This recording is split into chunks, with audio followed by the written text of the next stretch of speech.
Assalamualaikum warahmatullahi wabarakatuh. Selamat pagi. Kita lanjutkan kembali pembelajaran kita dalam kegiatan pembelajaran di rumah, pelajaran tema 8, subtema 1, pembelajaran 4.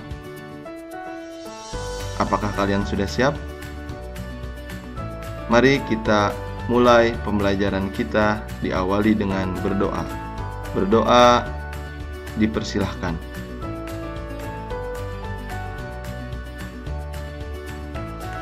Sebelum kita mulai belajar, saya ingin bertanya dulu. Apakah kalian mempunyai kegemaran? Apa kegemaran kalian? Nah, sebelum menjawabnya, kalian harus mengetahui kegemaran itu apa sih? Kegemaran itu adalah kesukaan. Nah, coba kita lihat pada gambar berikut ini. Gambar berikut adalah gambar Dayu dan juga Kak Gusti. Menurut kalian, apa ya kegemaran Dayu itu? Ya, kegemaran Dayu adalah bersepeda. Sedangkan Kak Gusti, kegemarannya adalah berlari. Mereka mempunyai kegemaran yang berbeda, tetapi mereka tetap hidup rukun, tidak bertengkar dan tidak saling menjatuhkan. Tahukah kalian, keragaman karakteristik individu tidak hanya pada keragaman yang berupa fisik, seperti warna kulit, rambut, tinggi badan, dan berat badan, seperti yang sudah kita pelajari sebelumnya. Tetapi keragaman itu bisa berupa kegemaran atau kesukaan. Kegiatan berikutnya adalah ayo menulis. Nah, di sini kalian bisa menyiapkan penggaris dan pulpen dan buku tulis kalian. Buatlah tabel seperti tabel di bawah ini, seperti gambar tabel di bawah ini.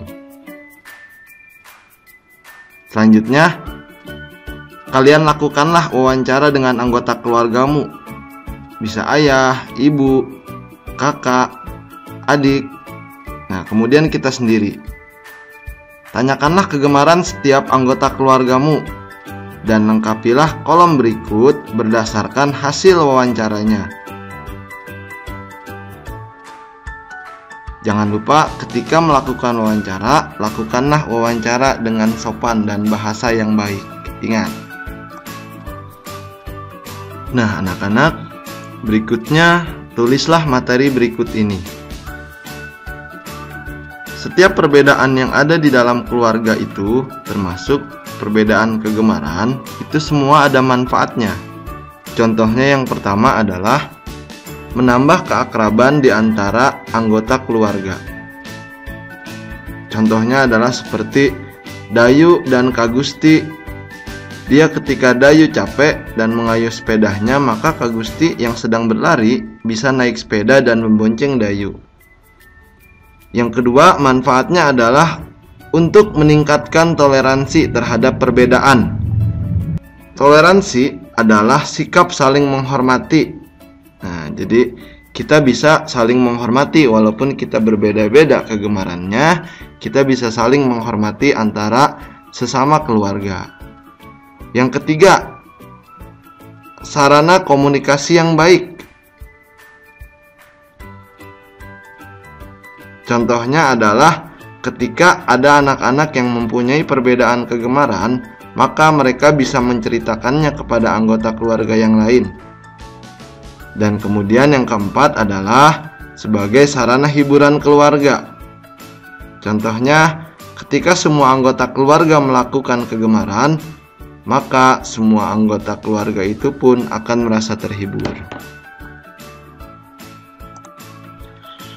Yang selanjutnya adalah kita akan belajar tentang macam-macam kegiatan ekonomi.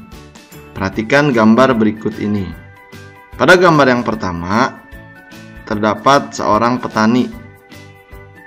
Pada gambar yang kedua, terdapat seorang pedagang ikan.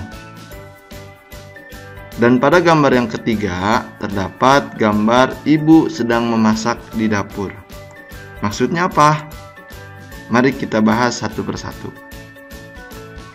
Kegiatan ekonomi adalah sebuah kegiatan yang dilakukan oleh manusia untuk mendapatkan penghasilan, barang, atau jasa tertentu dengan tujuan mencapai kesejahteraan dalam kehidupannya. Berikut ini adalah macam-macam kegiatan ekonomi. Yang pertama, kegiatan ekonomi produksi adalah kegiatan yang menghasilkan barang dan jasa. Orang yang melakukan kegiatan ini disebut produsen.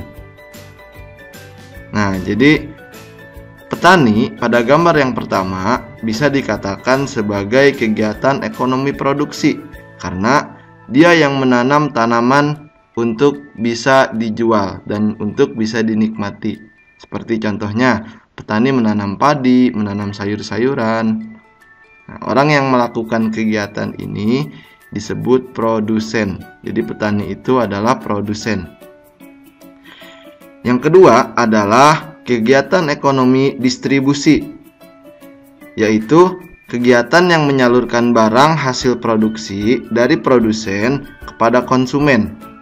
Orang yang melakukan kegiatan ini disebut distributor. Contohnya adalah pada gambar yang kedua, yaitu gambar seorang pedagang ikan. Jadi, seorang pedagang ini adalah bertugas untuk menyalurkan barang hasil produksi.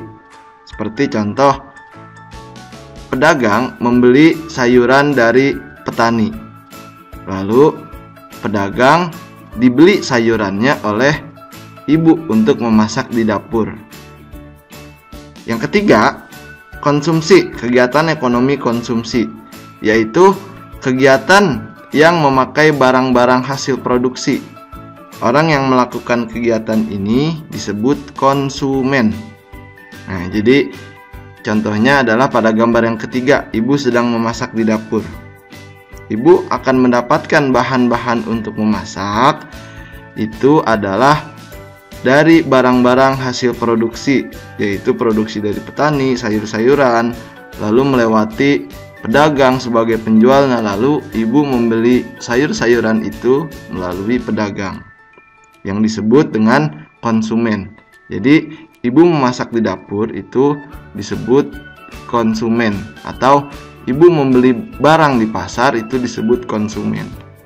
Sudah cukup jelas tentang kegiatan ekonomi.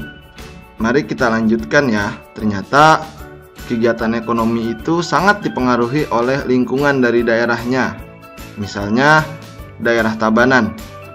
Daerah Tabanan itu sendiri sebagian besar wilayahnya terdiri dari pegunungan dan juga pantai.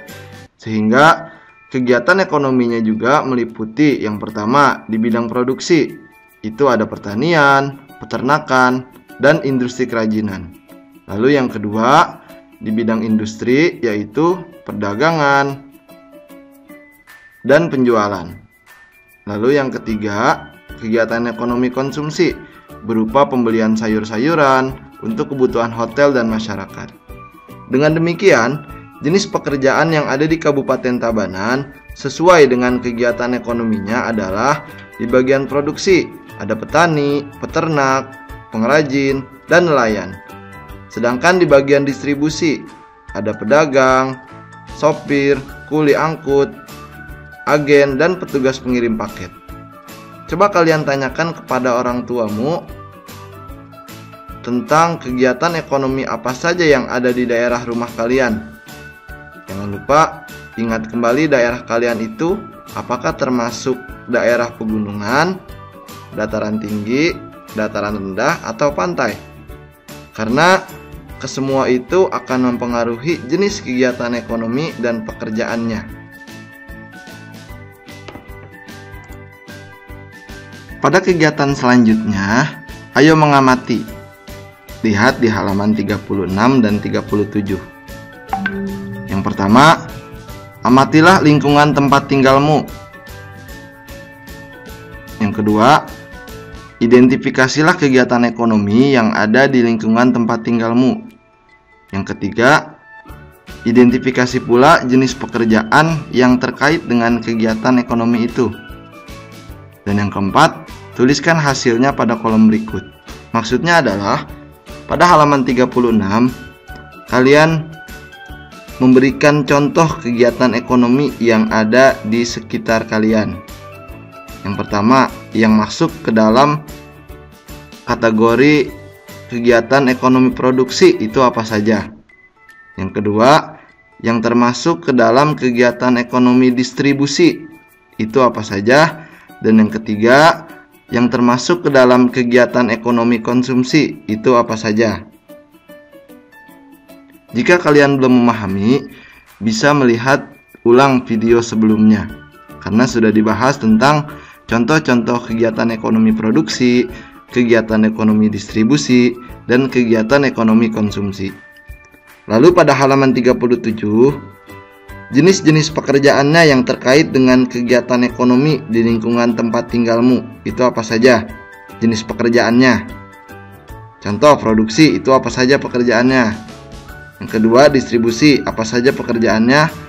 Dan yang ketiga konsumsi apa saja pekerjaannya. Silakan dikerjakan. Pada bagian selanjutnya, yaitu kegiatan Ayo Berlatih.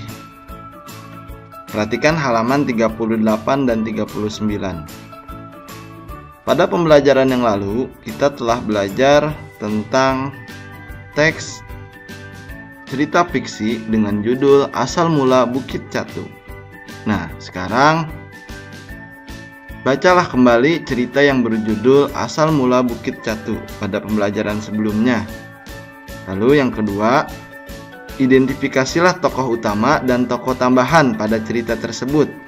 Lalu yang ketiga, jawablah pertanyaan-pertanyaan berikut. Perhatikan pertanyaan poin A. Siapakah tokoh utama dalam cerita yang berjudul Asal Mula Bukit Catu? Kalian tuliskan pada kolom berikut. Lalu yang kedua, kenapa tokoh tersebut disebut tokoh utama? Nah, mengapa tokoh-tokoh tersebut disebut tokoh utama? Lalu yang poin C, siapakah tokoh tambahan dalam cerita yang berjudul Asal Mula Bukit Catu? Siapa aja sih tokoh tambahannya yang ada di situ? Silakan jawab dan tulis jawabannya. Lalu yang terakhir, mengapa tokoh tersebut disebut tokoh tambahan? Berikan alasanmu, kenapa tokoh itu disebut tokoh tambahan? Nah, silakan ditulis pada halaman 38 dan 39. Nah, anak-anak, kita sudah sampai pada bagian akhir kegiatan pembelajaran di rumah bersama. Semoga pada pembelajaran hari ini dapat dipahami dan bermanfaat untuk kita semua. Jika ada hal-hal yang tidak dipahami dan tidak dimengerti, boleh langsung ditanyakan saja. Yang terakhir, jika video ini bermanfaat, jangan lupa klik like dan subscribe dan bagikan kepada teman-teman kalian ya. Terima kasih atas perhatiannya. Wassalamualaikum warahmatullahi wabarakatuh.